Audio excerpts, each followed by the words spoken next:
And the extension of wide receiver, obviously the tight end position, and off the top of my head, maybe has the potential of being one of the most improved groups uh, on either side of the ball. Elijah Arroyo caught one pass last year. Now he might be the guy to really be a breakout here in 2024. So your thoughts about Arroyo and the rest of the tight ends?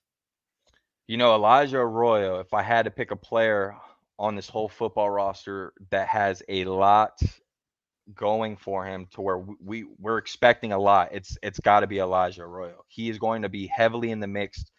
This is a guy that, again, Shannon Dawson wants to utilize these tight ends. Unfortunately, last year Elijah Arroyo was banged up. Your next tight end that came into the rotation was Cam McCormick, who, as we know, was one dimensional, was very good run blocking, but couldn't really catch the football. So that hurts you anytime you brought in Cam McCormick. From a defense perspective, they kind of already knew not to guard that guy, right? And when they didn't, he didn't catch the ball much, so that kind of hurt you.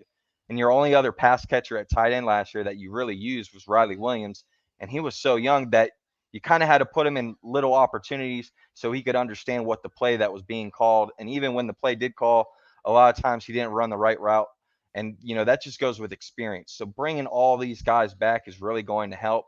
But it's got to start with Elijah Arroyo. I mean, Elijah Arroyo is going to be flexed out as a wide receiver plenty of times throughout this whole football season, and he's got to stay healthy. As long as he is healthy, I expect him to be one of the go-to guys for this football team and for Cam Ward. Cam Ward likes to use the tight ends, and he likes to use slot guys. And Elijah Arroyo is someone that can go all lined up around the field, and especially in the red zone, which is going to be one of those key areas that we need to improve. I think Elijah Arroyo is one of those guys that will be a mismatch nightmare for defenses. And then, of course, I brought up Elijah Lofton earlier.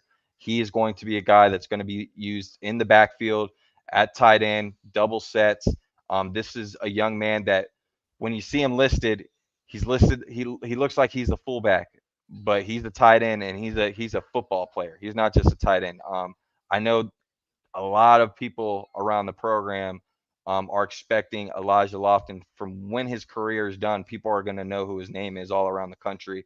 Coming from Las Vegas, Bishop Gorman, wearing that number 9, similar to Brevin Jordan, who we know had a good career at the University of Miami before going to Houston Texans and doing his thing there.